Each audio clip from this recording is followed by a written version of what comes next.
અયોધ્યાનગરમાં સાધુના વેશમાં ચોર આવ્યા હોવાની અફવા. પોલીસ તપાસમાં ખરેખર 6 સાધુઓ ભીખ માંગીને ખાનારા નીકળ્યા. ભરૂચ શહેરના અયોધ્યાનગરમાં સાધુના વેશમાં આવેલા ચોરથી 5 વ્યક્તિઓને લોકોએ ઘેરી લઈ ચોર સમજી માર માર્યો હોવાનું જાણવા મળ્યું છે. જોકે ઘટનાની જાણ થતાં જ એ ડિવિઝન પોલીસ સ્થળ પર પહોંચી તમામ વ્યક્તિઓને પોલીસ મથકે લાવી આધાર પુરાવા ચેક કરી અટકાયતી પગલાં લઈને વધુ તપાસ હાથ ધરી છે. ભરૂચ શહેરમાં ફરી રફેલા વાયરલ મેસેજોના કારણે અનેક ગામોમાં તસ્કરોના ભયમાં સ્થાનિક લોકો રાત્રિ પહેરેગીરી કરી રહ્યા છે, જેમાં ઘણા અન્ય વિસ્તાર કે ગામડાઓના લોકોને માર ખાવાનો વારો આવ્યો છે.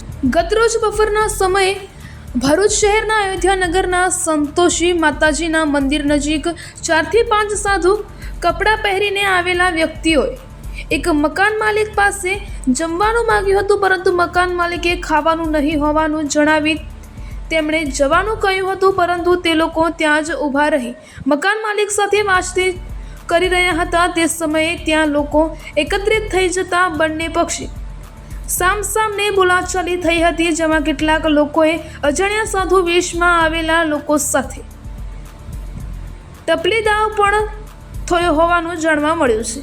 આ મામલાની જાણ ભરૂચ શહેર એ ડિવિઝન પોલીસ મથકમાં થતાં તેઓ પીસીઆર સાથે સ્થળ પર પહોંચી ટોળા વિખેરી તમામ અજાણ્યા સાધુ વેશમાં આવેલા વ્યક્તિઓને પોલીસ મથકે લાવી કાર્યવાહી હાથ.